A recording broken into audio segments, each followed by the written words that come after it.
Also nochmals ganz kurz. Dumpfkopftheorie, warum kein Globus? Problem mit Fliehkraft am Äquator ist einer meiner Favoriten. Dann nur 2 existierende Fotos, Images. Sie sagen ja Images dazu. Also, aber wir sehen es als Fotos an der Erde von der NASA. Und beim zweiten Foto, das erst vor kurzem gemacht worden ist, haben sich die Grafikdesigner da auch noch einen kleinen Scherz erlaubt. Und das dritte nach wie vor, ich habe noch niemanden gefunden, der die Erdkrümmung gefunden hat, so wie es auf Wikipedia steht. Auf 10 Kilometer Entfernung in der Mitte in den Berg von 7,86 Meter oder 68, ist ja wurscht, über 7 Meter jedenfalls. Ich habe 2 mir sehr nahestehende Personen gefragt, die im Vermessungswesen tätig sind und echt heikler Tobak, das mit den Leuten zu besprechen, die ganz lang dafür studiert haben, viel dafür geopfert haben und das jetzt tagtäglich in der Praxis machen. Also entweder man bekommt als Antwort, das wäre zu kompliziert, dir das zu erklären, oder die andere Variante wäre, ich habe es dir doch erklärt, hast es wieder nicht kapiert. Ja, zweites ist, wieso kein stationärer Flachkopf? Stationär muss ich jetzt immer mal mit dazu sagen. Weil sich bei mir das beißt mit dem Wasser, also wenn man jetzt Wasser auf irgendeiner geraden Fläche runterlaufen lässt, dann rollt sich das immer ein. Das wäre das erste. Das zweite Ding mit dem Wasser, wenn das mit der stationären Erde, die flache Erde wäre und der Sonne und der Mond nur so 60 Kilometer im Durchmesser hätten und 5000 Kilometer über uns drüber wären, hätten die viel zu wenig Kraft, um die riesen Wassermassen in Bewegung zu setzen. Also die scheiden dann für Ebbe und Flut aus bei der stationären Theorie. Das wäre das zweite. Und das dritte, was bei der stationären flache Erde-Theorie nicht geklärt ist, sind die 9,81 Meter pro Sekunde, mit der wir hier nach unten gezogen oder gedrückt werden, je nachdem, wie man es sehen möchte. Wieso kein Hohlkopf?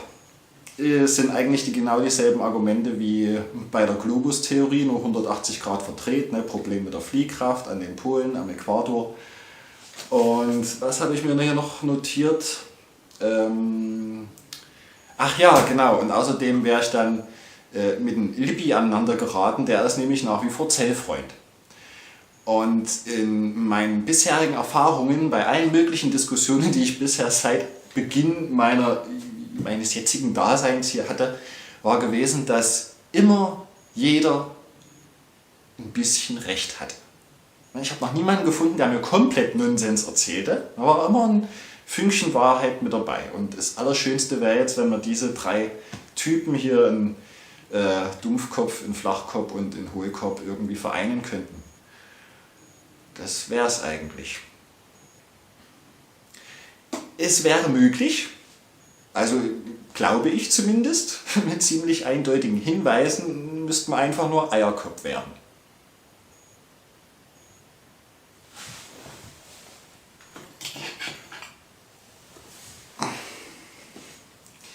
Ja, das gab es irgendwann mal als Teelicht, also hier, das gehört nicht mehr dazu, aber ja, dann hätten wir hier unsere flachen Erdevertreter.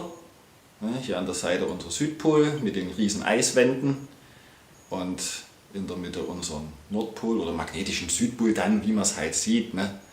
Und hier ist sogar so eine kleine Wellenscheibe schon noch mit drin. Da macht die Repulsine vom Viktor Schauberger dann auch wieder Sinn. Ja, und wie ich in dem Aufsatz, also den Aufsatz von Viktor Schauberger über das Wasserluftfuhrwerk erfahren habe, wenn die Repulsine sich mit einer bestimmten Geschwindigkeit dreht und dann immer weiter beschleunigt in den Raum, sagen wir jetzt mal so fiktiv mit 9,81 Meter pro Sekunde beschleunigt die, bildet sich oben drüber so eine Art Kavitationsblase, will ich es jetzt nicht nennen, aber so eine Art Luftkuppel. Irgendwie so. Das Teil hier. Unser Dom. Haben wir die Kirchenleute auch wieder mit drin. Also niemand hat uns nur Scheißdreck erzählt. Ja, jeder hat ein kleines bisschen Wahrheit von sich gegeben. Und jetzt kombinieren wir so alles. unser Dom und dann geht's Zingsdinge wohin auch immer. Tja, und was ein Ei so macht, das wissen wir ja aus der Natur.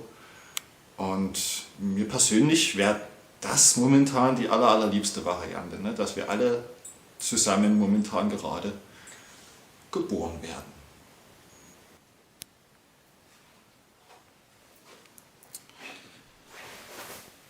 So, hoppala. Madame hat sich schon auf dem richtigen Blatt bequem gemacht. Hier drauf lässt sich am besten schlafen, oder? Naja, also Kopfschütteln heißt ja in einigen Kulturen ja, ne? Vielleicht bist du ja in so einer Kultur. Aber rutsch mal ein bisschen zur Seite, Eddie, weil hier ist ja nämlich das, auf was ich eigentlich hinaus wollte. Oder lass mir dich erstmal ein bisschen ausruhen. Wollen wir erstmal noch was anderes zeigen? Okay. Anwerfen. Hochfahren lassen. Anschließen. Okay. So. Und jetzt ist es ganz schön laut, hier irgendwas zu erklären. Ne? Machen wir nochmal aus. Jedenfalls ist jetzt hier an der Stelle eine Kathode und eine Anode entstanden. Eins von beiden wird jetzt extrem heiß und das andere bleibt kalt. Das wollen wir jetzt mal hier im Hinterkopf erstmal behalten. So, darf ich jetzt filmen, Eddie? Immer noch nicht. Nee? Was muss man vorher noch zeigen? Eigentlich gar nicht so viel. Okay, du gehst zur Seite. Alles klar. Und zwar hätten wir hier, ja, wie hat er es denn beschrieben? Also hier haben wir unser Ei. Ne, jetzt praktisch, ja, hier unten haben wir unsere Scheibe sozusagen, wo unsere, wie steht hier drüben drauf, sind irgendwelche Ablagerungen angeblich. Ne, irgendwelche Entladungen, die dann stattgefunden haben. Und hier haben sich dann als Ablagerungen unsere Gebirge und so weiter gebildet. Und was haben wir denn hier in der Mitte? Hier in der Mitte ist der Anodenbrennpunkt, das wäre dann der Mond, demzufolge, so wie es hier steht. Und der Kathodenbrennpunkt wäre unsere Sonne. Ja, also vom Südpol her irgendwelche Strahlen verspiegelt und dann hier in der Mitte gibt es dann Anode und Kathode, die dann hier eiermäßig hin und her wuseln. So, was haben wir denn noch hier dann zu entdecken? Hier ist Sauerstoffabfall. Aha. Hier ist unser zentripetaler Sauerstoffkern, atomare Sauerstoffproduktion. In die Richtung geht's. Was haben wir noch hier?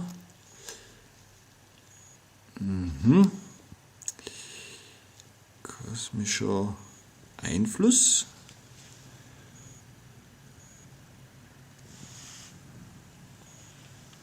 Ja, hier an der Seite haben wir die Entladungsstellen.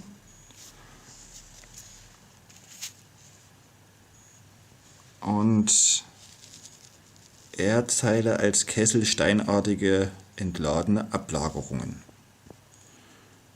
Ja, und jetzt habe ich nämlich auch kapiert, warum der Fritz Watzel in seinen Vorträgen immer so ein riesen Ei mit hatte und dieses Ei da so schlingernd drehen ließ. Und ja, wenn das aber so ist, dann müsste man bei unserer Erdvermessung zumindest keine konvexe Form in dem extremen Maße erkennen, aber eine ganz leichte konkave Form müsste vorhanden sein. Wenn man jetzt am Strand irgendwie entlang geht oder übers Wasser mit einem Laser misst, müsste dann theoretisch eine ganz leicht konkave Form entstehen. Ja, nicht in dem Verhältnis, wie wir es momentan bei einer Ganzkugel hätten mit einem Durchmesser von 11.000 Kilometer, weil das wird ja dann vielleicht schon, ne, hier die haben trotzdem 3 Jahre gebraucht, um den Südpol zu umfahren. Ne, also das wird schon so um die 88.000 Kilometer Umfang hier ungefähr haben am Südpol. Und ja, dann ist ja am Südpol sowieso, ne, im Durchschnitt minus 56 Grad und am Nordpol ist es im Durchschnitt plus 4 Grad. Das ist auch sowas, was bei unserer Globus-Theorie so überhaupt nicht hinhauen kann und hier voll mit reinpassen würde. Ja, habe ich das hier eigentlich schon mal vorgelesen? Ich muss da nochmal schauen, wenn nicht, lese ich es nochmal vor. Ansonsten gibt es hier unten dann den Link dafür. Alles klar. So, das war's jetzt erstmal wieder von hier. Ich wünsche euch dabei was. Bis später. Fast noch vergessen. Natürlich haben wir noch auch ein paar Hobbyastronomen. Und was sind denn dann unsere Sterne? Sterne steht hier. Sterne als entladene Räume im All, die durch die Zentrifuganz an die Wand geschleudert wurden und durch die Erdung leuchten. Okay.